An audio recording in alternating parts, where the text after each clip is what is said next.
Hi, everyone. Hi. Looking around the screen here. Nice to see some familiar faces.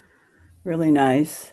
And I see some new faces whose names I have seen. Like I've seen that you've subscribed to my Substack or something like that. So these monthly calls are a way for me to stay in touch with my community. And they're very good for me to do. I I need an audience. So thank you. I, I need people to be receiving what I'm offering. Oh, Yeah, and it's also nice to see some couples here.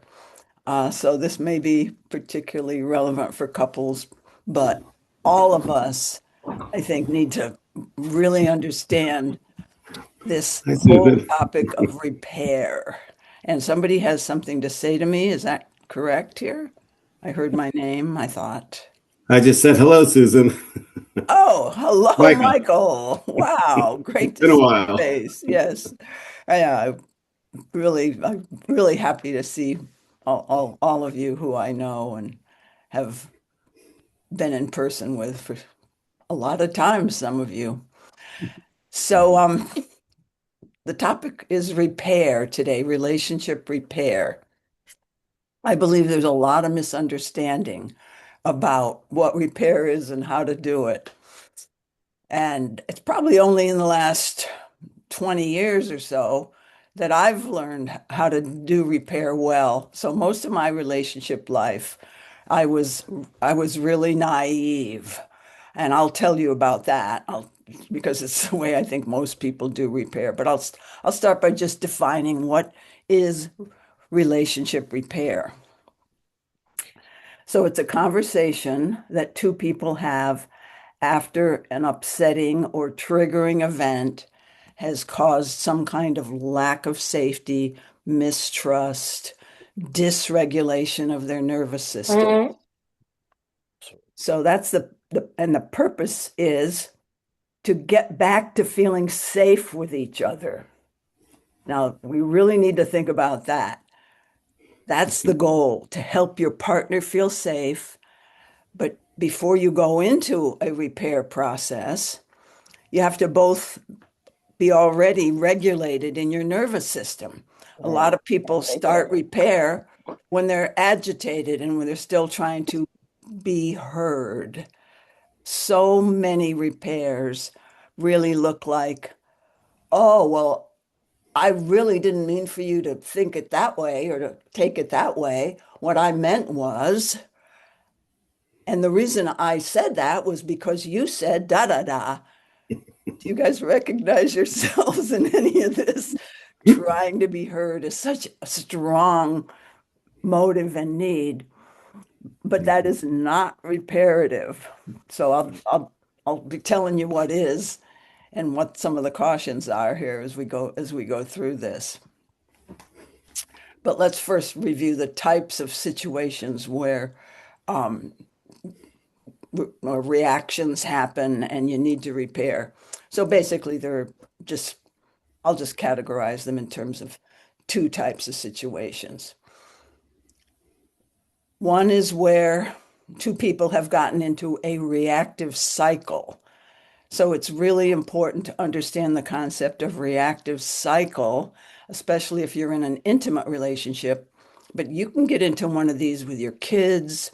So let's say with a kid, the more you suggest, the more your kid resists. And the more your kid resists, the more convincing you try to become. And the more convincing you do, the more they have defenses and avoidances coming up.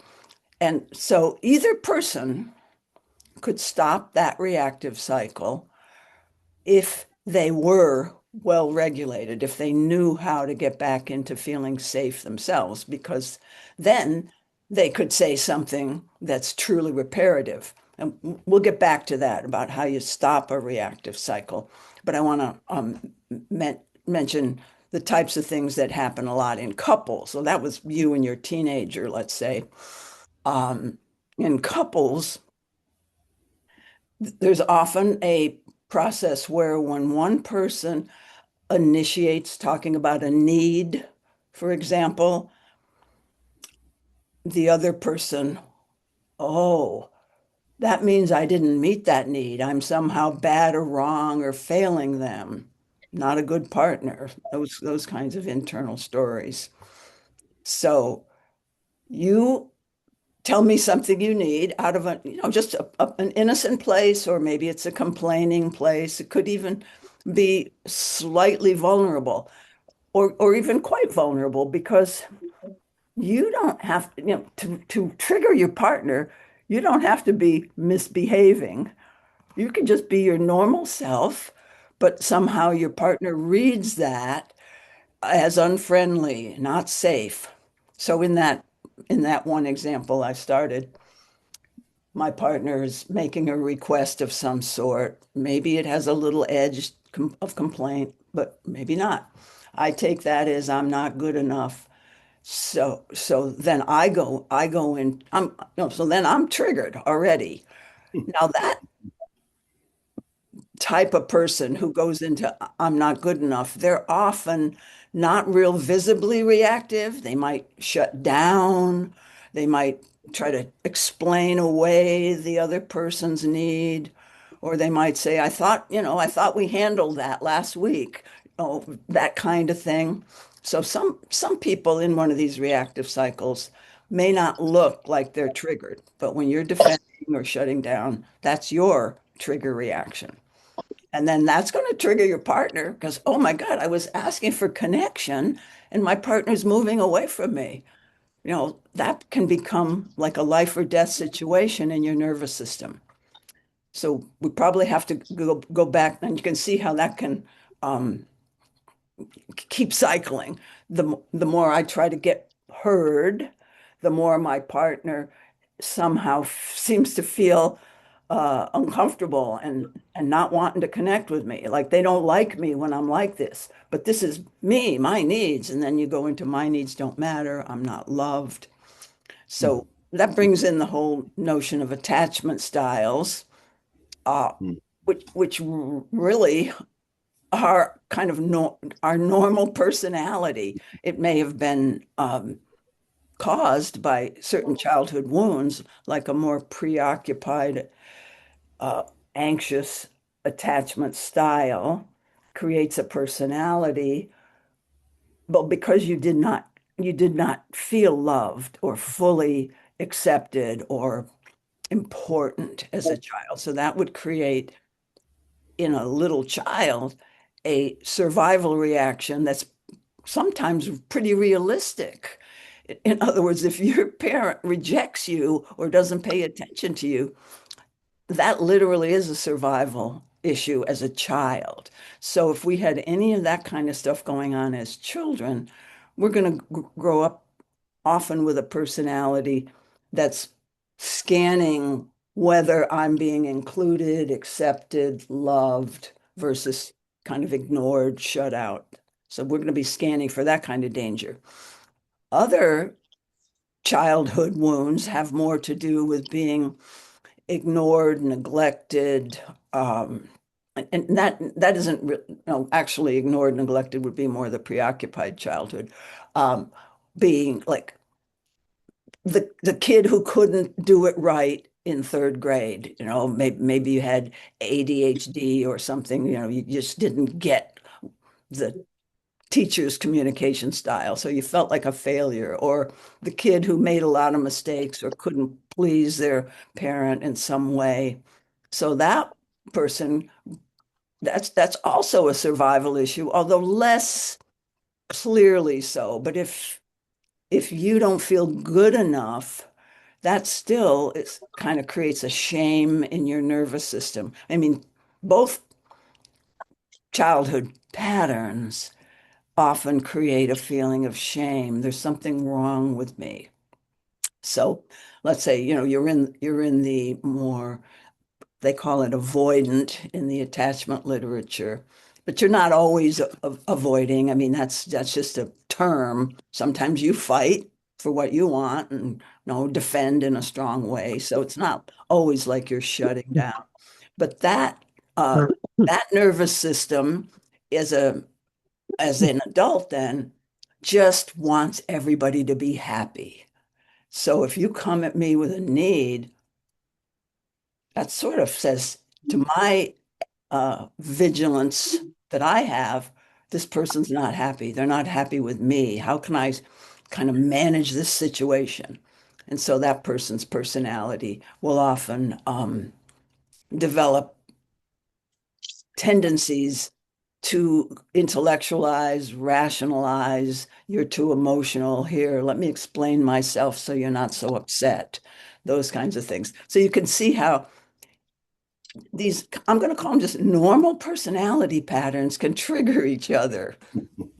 And so I want people to get that all the promises, in a repair, in a potential repair, so many times people just, oh, I'm going to promise not to do that thing that triggers you anymore.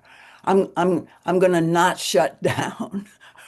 Good luck, or I'm not going to pester you so much with my needs. I'm going to try to, depend on my friends more. All those great promises are frankly not reparative at all. They just, because they don't work.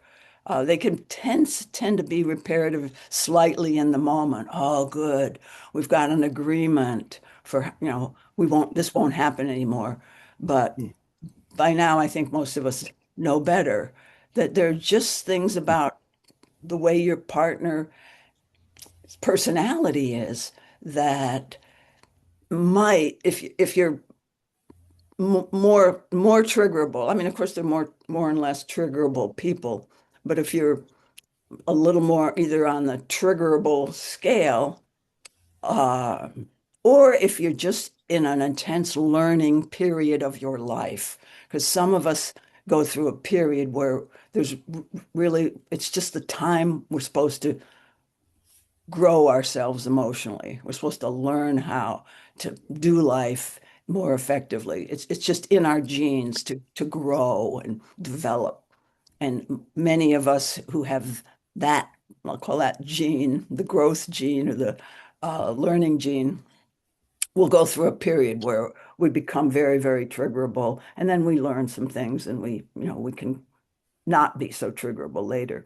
But usually people with more serious trauma in childhood, more serious neglect or abandonment, that sort of thing, are going to be more triggerable. And that's just your lot in life. That's the hand you were dealt. And it would be best if those of us who feel identification with that little story there, that we kind of know we're more triggerable than others, that we look at the shame there, that we be with that feeling of shame and kind of integrate. We have to integrate it. And I'll talk a little bit more about trigger work in a little bit because we really need to go deeply into those feelings of, oh, there's something not right with me, and bring compassion and tenderness to that little one inside.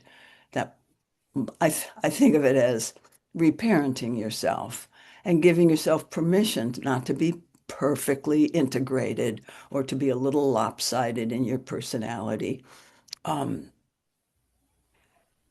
and that will allow you, if you really integrate, and this is, getting ahead of the game in terms of the repair conversation, but if you really integrate the pain that was in your childhood and come to terms with that in a way that can accept it while still holding it tenderly, not all that was nothing, you will learn how to communicate in a more vulnerable way to get your needs met rather than with the trigger reaction right there under the surface that your partner can feel.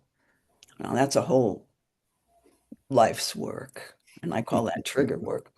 So repair is one piece of trigger work. So trigger work involves understanding how the nervous system is wired to scan for danger. There is a part of the brain that is always scanning for, am I being included? Am I being ignored? Am I good enough? Little cues for those core fears. And so almost all of us are going to get triggered at times because something that maybe isn't meant as a criticism, you just might slightly misunderstand that and take it as a criticism. And then you'll be triggered and you'll have to learn how to, okay, my nervous system just took the amygdala part of my nervous system just took over. Let me calm and regulate myself. Let us pause in our conversation. Let me calm and regulate myself. And then let me tune in to this hurt feeling, this angry feeling, whatever it is, this judgmental thought. Let me tune into that, be with that, and keep going deeper into it until you can kind of feel all the parts of that, including the emotional stories that come up when you feel that feeling. So, trigger work involves knowing that you're going to get triggered and knowing how to recognize when you're triggered. And I'm not going to talk about that today, but that's in my books. From Triggered to Tranquil, let's just say it's mostly in that book. Uh, and then knowing how to say pause in a conversation or give me a minute, or could we just stop for a minute while I get connected with myself, that sort of thing. Really pause, not keep talking, and then inquire. And then after you've calmed yourself and given yourself some self-compassion, then you feel safe enough to go and repair. You don't try to repair while you're triggered. So trigger work involves noticing that I'm triggered, knowing how to pause and having a pause agreement, self-regulating by breath, by whatever else helps you regulate, getting grounded, taking a walk, whatever.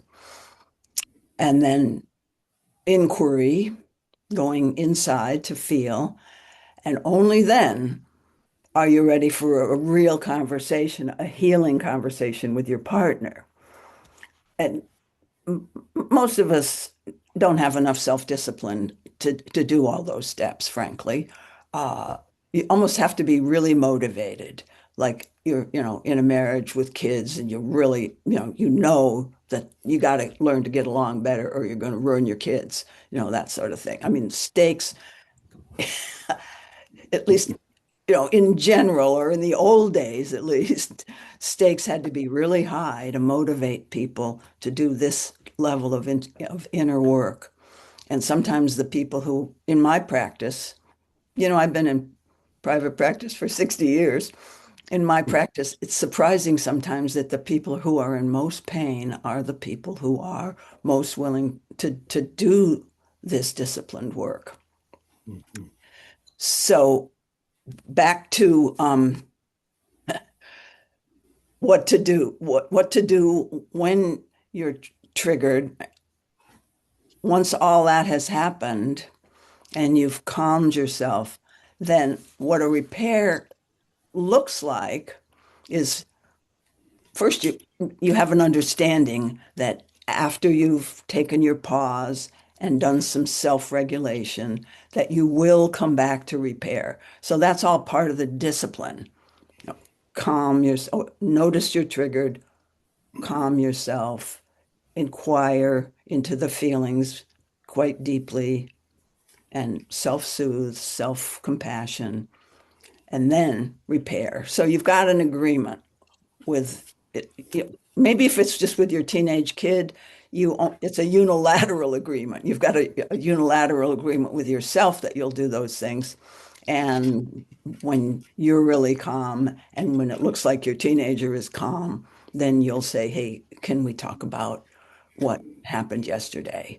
So sometimes it's not possible to repair right in the same day or in the same hour. It takes some people a lot longer to regulate their nervous systems. And one of the reasons it takes them longer is they haven't done this discipline. if you do this discipline for, let's say, many months or a year or two, whatever it takes, you will get quicker at being able to come back to your regulated state, your creative self, your loving self. But when you're triggered, you're not in your right mind. The thoughts you think are not rational. They're often not true. They're often confirmations of your kind of worst fears about yourself. So, but let me say this. When one person is triggered and another person in the interaction is only slightly triggered, that slightly triggered person may be able to do a very quick self-calm, either because you're just not that triggerable a person, because there are, like I said, there's a range. Uh, and you can co-regulate your partner and help them to feel safe right then and there. So that's an ideal that many of us strive for. I'm just trying to see if this is recording here. It's recording. It's recording. Yeah, there's texts coming up on my screen, so it covered that up. Thank you. Um, so you may be able to say to your partner, I love you so much, and it hurts me to see you hurting right now. Or I'm hurting with you. Could we hug? Or I'm I'm so sorry that I said that. You can say that right in the moment if it's true. I'm so sorry I said that. I wish I could take it back. Um, so that's like those are reparative statements for many people's nervous systems. Some people, there's just no way that you can co-regulate them. They're like an inconsolable child. And that, your partner can be like that sometimes. And of course, that's extremely frustrating and painful. But you can try that. So there really are options to quickly repair if you've done this work enough. You can really stay calm, even with an inconsolable child or somebody still coming at you with criticisms or complaints or something like that, or accusations, which is even more hurtful. But most of us, when stuff like that's coming at us, there's just this instinct to defend ourselves. And we don't even call it being defensive. We just think we're setting the record straight. We might have a calm tone of voice, reasonable and all that. It's not going to calm your partner if you're not really friendly. And I'm saying friendly in your being. And when your nervous system is allowing you to be friendly, it's not just acting friendly. You can have, maybe you learn to make eye contact and look very sincere in your face, but you can't hide the fact that you're triggered. And that's the thing that is so co-triggering is this idea of a reactive cycle. The more I try to get heard, the more you explain and defend, and the more you explain and defend, the more I try to get heard. So uh, that's what causes the reactive cycle.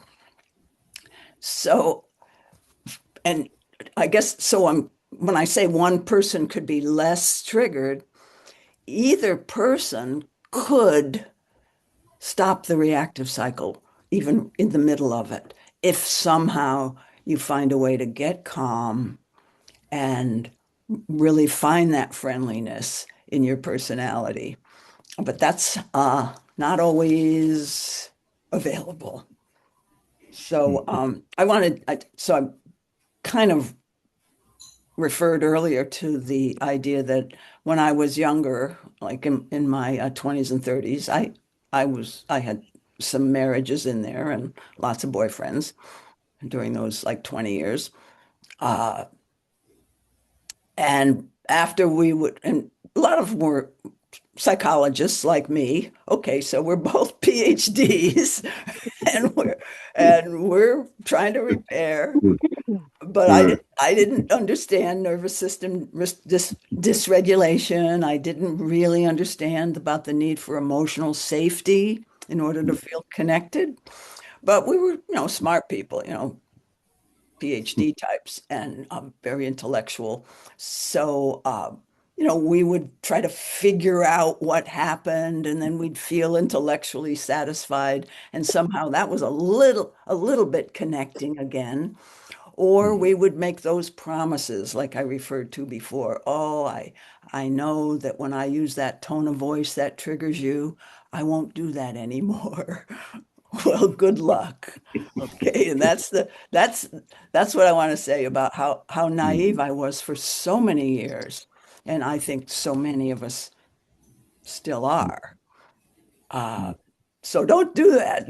Don't believe promises. I mean, if you make promises, it's probably part of your triggered reaction to just calm that other person down enough so that I'm going to say so you can get heard again. So there's a lot required to do relationships well. Uh, so I think I do have a few more caveats and stuff like that, and I also have a screen share that shows you all the different scripts for repair, and I do want to throw that up. But let me see if there's questions before I go on. You can just like raise your hand or raise your Zoom hand. Good. Darcy. Um, Hi. First, I love that you said I need an audience. Thank you. I felt honored to be a part of your audience. And then next, so you're describing my husband and I exactly. Have you been in the house with us? And Lynn just went like this. So if others have kind of resonance with what the person speaking is saying, you can do this little friendly gesture. Go ahead, Darcy. And so I think that I'll stay on my side of the net. I've been attempting to do this work for decades and decades now, with a lot of help from you and my husband. And I, it seems like we both get triggered a lot with each other, that exact pattern, and then the same thing, exactly what you described. And it's hard to find resolve. And the other thing, and I'm gonna just admit it, is like I think I fake it a little. I think like I'm not 100% regulated and I just want to get it fixed. Um, and I'm much better at soothing myself these days and getting my needs met internally. Um, but it's really hard for us. We did a thing, a couple weeks ago where we took a pause and we came back, but we're still, I'm realizing we're not following the scripts, we're not following the repair to really like we've been talking about safety a lot, like what has us feel safe, what doesn't have us feel safe. And so we're just, what about you? I mean, I feel like we're right here with you.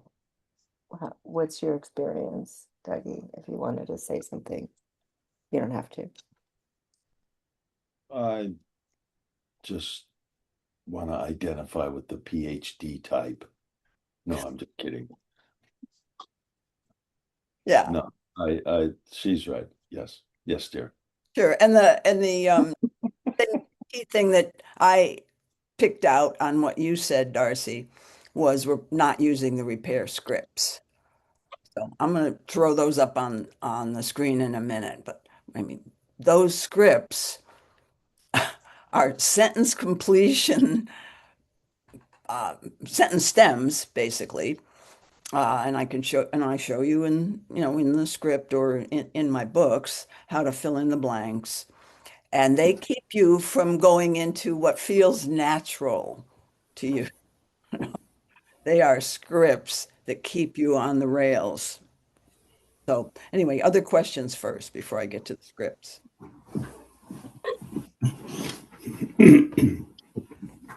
This is not Hello. a question. Hi, this is Lynn. Could people mute if you're not talking? It's distracting for me, and I noticed somebody else said it was triggering for them. Michael, I noticed you're unmuted. I'm sorry to call you out, but I'd love for people to mute themselves if they're not talking. Thank you so much. Okay. I'm going to put the scripts up, screen share here. And I'll be talking as we go through this. I have a question. Oh, go ahead. Mm-hmm.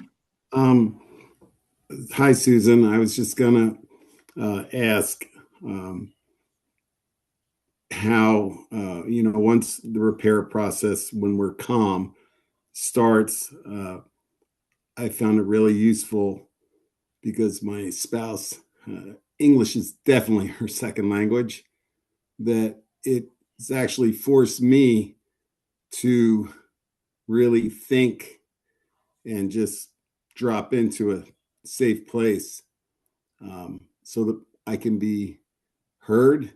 And we've kind of developed this little ritual of repeating back, which is a real common practice, but it's so important with different languages. I mean, she's Thai, and a lot of times I think I'm saying green, she's hearing red. She's saying red, I'm hearing purple.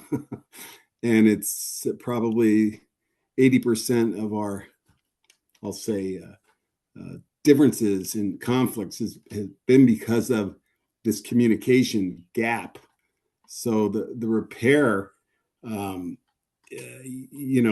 just starting to work on one for protecting and honoring our marriage. Like, she needs reassurance of that because culturally it's very different.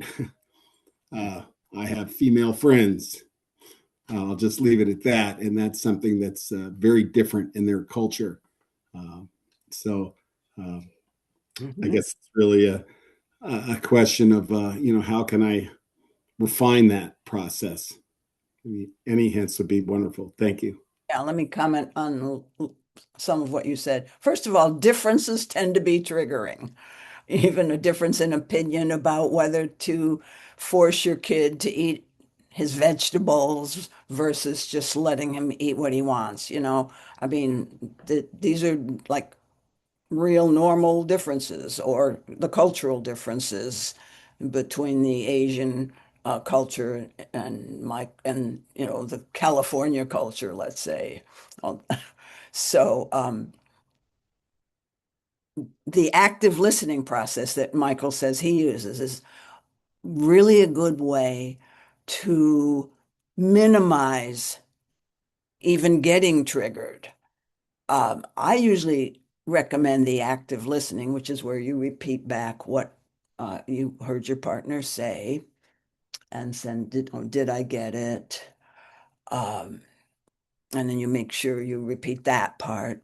That process, usually I recommend that when you think there's going to be some triggering potential in a situation. So let's prevent any unnecessary triggering by doing this active listening process. But the thing is, maybe some people, and particularly like Michael and his wife, should do that all the time because even language or even communication, and not that goes for totally English speaking couples too. Um, you're going to look for, some people are like looking for differences or looking for something that might be threatening, that part of the brain that's scanning for danger. So that's just there. I'm not saying that's your total personality, but some people maybe should be doing active listening a lot more often than when you think there's going to be conflict because there's so many unexpected landmines in your communication field. So that's just a preventive thing. That's also a good thing to do after repair when you problem solve. I always say that repair is not a time for problem solving. You need to repair first and get both people feeling calm before you can say, okay, here's what I think about whether we should force Johnny to eat his asparagus, and then we active listen that and so forth. That's part active listening can be part of problem solving, but that happens later. So let's look at the screen share now. And there's what I'll just there's different kinds of triggering, I mean, not triggering, different kinds of repair scripts. So there's a kind of a longish one here. I've got like 5 different versions, okay, depending on how long the upset went on, because the longer the upset went on, the more care you have to take in doing your repair. Sometimes if the upset wasn't very long, or if you're good at this and you've been doing it for a while, you can just say, when that happened, I was triggered. I didn't mean it. Uh, and I'm really sorry for clamming up and not being able to talk. That was my trigger. But and I love you very much. Just some things that common things that you have already learned help to co-regulate your partner, help them to feel safe and calm. Okay, but this is the first, you always have to start here. Is this a good time to do our repair? Now, when you've paused, I recommend in my books that you have kind of a set time that it takes you usually to calm down and be ready to talk. And maybe one person takes a day and one person takes an hour. So okay, so we'll come back and repair tomorrow morning or something. Um, or we'll, if both of you can kind of calm yourselves quickly, we'll meet back in an hour. And first you have to kind of talk about that, but after a while, okay, we're going to come back and repair. A lot of people have resistance to pausing, and I hear this a lot from couples in my practice. Yeah, we know how to pause, but we never come back and repair. And so it scares people. The whole idea of pause scares some people, especially the more preoccupied person who I want to get this resolved. This is awfully painful inside of me. I can't hold this. Whereas maybe the more avoidant person welcomes the pause and said, wow, I needed that pause 10 minutes ago. I should have asked for it sooner. So anyway, that the time that it's going to take before you come back and repair, that gets worked out over time, but there's always an understanding, first explicit, and then it's just understood that we're going to come back and repair in about an hour, or at least. But then what we do is we check in, is this good time? Even though we generally agree on an hour, uh, is this a good time? Because one person might be ready and the other person's not. So you both have to really be ready. And then uh, I'd like to repair, or you can just say, when this happened. I'd like to repair what happened when, or you can start out, when this happened. And you actually state the behavior, like when I yelled, or when I said, how long do I have to hear about this? Because that's an actual quote from one of my couple sessions where the woman said this, and that set the whole trigger in motion during the session. So when I said, how long do I have to hear about this? I was triggered. When I heard you say that you met with Sally, uh, and you talked about blah, blah, blah, a story came up in my mind that I'm being excluded again. I reacted by saying, how long am I going to have to hear about this? Or by that critical tone of voice. And the fear that got triggered, and you're sort of repeating yourself here because a story that came up in my mind was I'm being excluded. The fear that got triggered was I'm not important to you. My fear that I'm not important to you. And what I needed was to feel that I am important to you. So it sounds repetitive. Um, and I want to say, don't worry about that. I apologize for reacting like this and would like to take it back. I wish instead of reacting that way, I could have let you know right then that I was feeling tender and that I needed some reassurance that I matter. So that's a long one. And you can active listen each other's reply if you're kind of wanting to be real careful here, you'll repeat back what you heard the partner say. So that's one script. I'm going to go through the other scripts quicker because the rest of them are quicker. You don't always have to say, what actual fear came up. So here's a simpler repair. When I saw you walk out, I got triggered. The story my mind made up was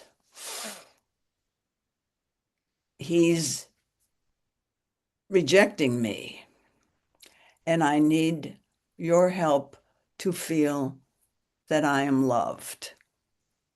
And being loved is one of those core needs. There's some other, I wrote core needs, like my needs matter, I'm good enough, you want me around, you value me.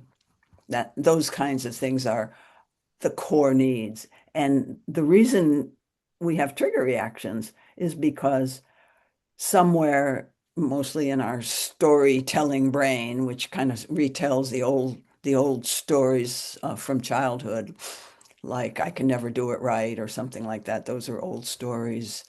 I'm a failure.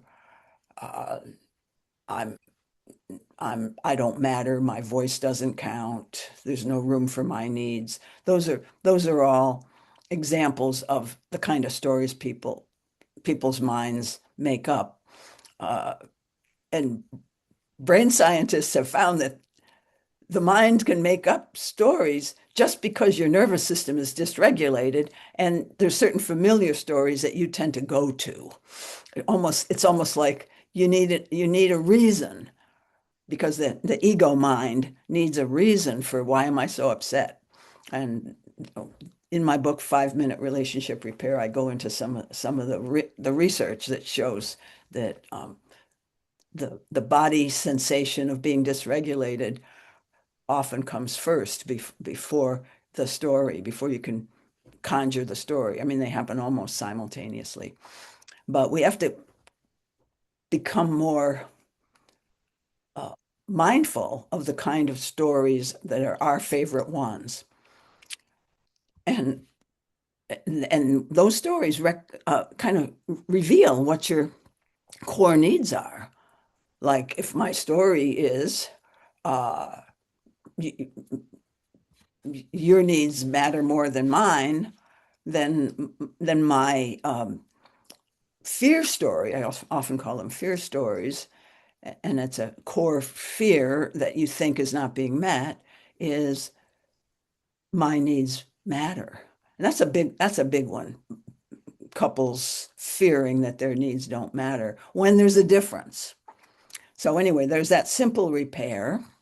And then sometimes after that simple repair, you active listen. So that's number 3. And then number 4 is a little different flavor of a repair. It's more, it's when there's not a lot of triggering. In fact, you're not even sure if it bothered your partner, but this is in the book Getting Real, the revising truth skill, where I just initiate a conversation. I don't even necessarily call it a repair, but I want to revise something that I said yesterday. Is this a good time? And then, when I said that won't work, and this is something from my own current relationship, when I said that won't work, I was triggered. It was probably my fear of having you dominate, um, let's see, it was probably my fear of being powerless, and not mattering coming up. And if I had it to do over, I would have said, tell me more about why you want to do it that way. So I guess the fear there would have been being controlled. So that's another one of those core fears, that some from.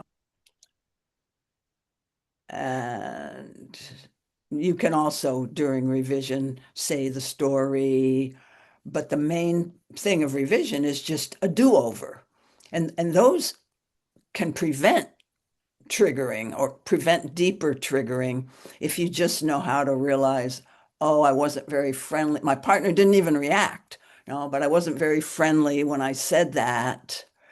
I want to go back and make sure that our connection is still strong. So that's when I would use revising, when I myself have an awareness that I was off.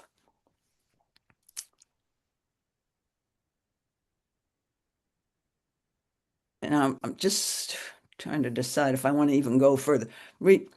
I'm not going to look at number 5 because that's pretty much the same. It's just revising, but going more into the detail of what your core fear was and that sort of thing. But this number 6 is a unique one, but I think it's worth looking at. Sometimes you're triggered and you hold it in, but it creates distance. So, like this happens with my partner and I. He will have a reaction, and he's real good at holding it in and trying to look at his inner workings, um, before coming back, and then he'll come back and confess, when I came towards you for some attention, and were looking at the dishes or the sink, I got triggered, and I didn't say anything, but I just want to let you know that I went into an inquiry and I saw that same old little boy who was trying to get attention from mom and just couldn't feel met. And no, I went into my withdrawal pattern a little bit, and now I'm back, that type of thing. So those are some different ways to keep you on the road to helping the other person feel safe and taking responsibility for your own triggers. And it's very hard to do. Do you think do you think you guys can do any of that? I'd say, pick a simple one, to start with, uh, just to give yourself some practice. But I do think that in the beginning, especially a couple, needs to go into the detail of this is the fear that came up, and ending with, and I need your help to feel that I do matter to you, or I need your help to feel that I am good enough. And that would be the punchline in a sense. And then your partner has the opportunity, nothing's mandated that your partner should reassure then, but if you've done the repair fairly well, your partner's beginning to feel safer because you're not blaming them. You're taking responsibility for the fact that, even though you didn't do anything horribly obvious, that you're owning that you withdrew from me. Thank you. Now I feel safer and I can reassure you that you're more than good enough, that I'm so lucky to have you. So there's certain phrases that you learn work for your partner because you've been through this enough. You know whether they're more avoidant and are, or whether they're feeling like they need reassurance that you're not making them bad or wrong, or you know that your partner is more preoccupied and they need reassurances that they're loved and valued. So once you know those, you know whether to say you're more than good enough, or you're the most important person in my life. I'll always love you. I can't imagine life without you. And I've got a list in the book, 5 Minute Relationship Repair, of a whole lot of different reassuring responses that work for different personality styles. But that gives you a little bit of a flavor. Now, those reassuring responses need to be sincere, but they also, I mean, the ones I said sound very, to the observer who's not into this kind of stuff, might sound kind of fake and rote, scripted.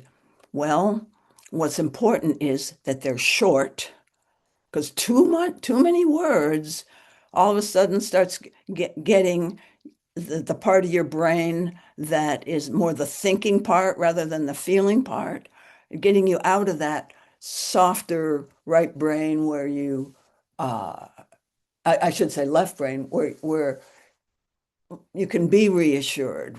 And so you need to speak in short sentences in all of this repair stuff so that your partner can receive you on an emotional level.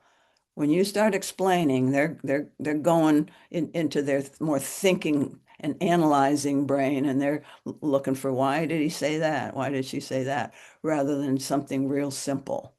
So, questions about any of that? Go ahead, Sarah and Michael. Hey, Susan.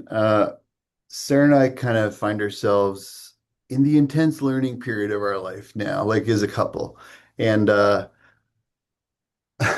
guess when we argue or when we are triggered, a lot of, I feel, if I could speak for you, that a lot of your core fears, um, when those stories come online, they're coming from a place that she has these stories because they were true just a few short years ago. Like she would catastrophize something, but it was actually true. And I was completely gaslighting her experience and saying, no, no, no, I love you. That's not happening at all. And her worst fears were actually happening. And she was being told that they weren't. So I feel that we're getting better now, but it's an uphill battle and it's like very uncomfortable. Um, so how do we kind of, it's like we're fighting back from a position where there was no safety at all. And I was just telling her, like, it's like I was, hey, we're safe, but we're neck deep in quicksand. Yeah.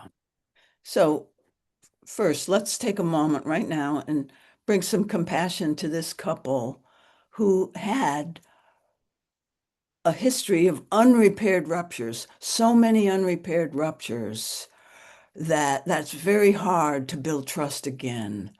And so yeah, you guys are walking uphill together here, and uh trust will be built over time, with repeated, you, Michael, taking responsibility, for your part of her insecurities. Uh, and I don't know all the different ways you can do that, but perhaps part of it is continuing to acknowledge those past hurts in a way that says, I know that I betrayed you in the past, and I continue every day of my life to feel regret and sorrow for that, and I love you so much. And you might have to really re-own, even though you supposedly maybe did a lot of repair around um, some of the bigger old ruptures. You might have to acknowledge those again. They're not done yet. You kind of get what I mean? Good luck. Yeah, thank you. I feel like I'm probably not going to live long enough to to get that done, but I'm ready to Just, try. just stay on the path, this stuff isn't like instant. You have to have a kind of a commitment to the integrity of a process. And this process might not have the perfect words for you. It's scripted, but you will find once you surrender your defensiveness and your ego protection and sincerely try a practice like this, and that includes all the different steps. Um, there's something there that will work in your favor toward healing. Arthur, what do you got? Hello. So unfortunately, I can't give you half an hour worth of context, so I'll try to just keep it brief, which is I wonder how, if you could give some guidance on how to apply some of these principles to family relationships. So, for instance, my brother and I are currently experiencing some discord, and I feel very distant and disconnected from him right now after um, feeling very misunderstood in the course of some dynamics over the last few years, mostly over the last year, I should say. And we historically have been very, very close.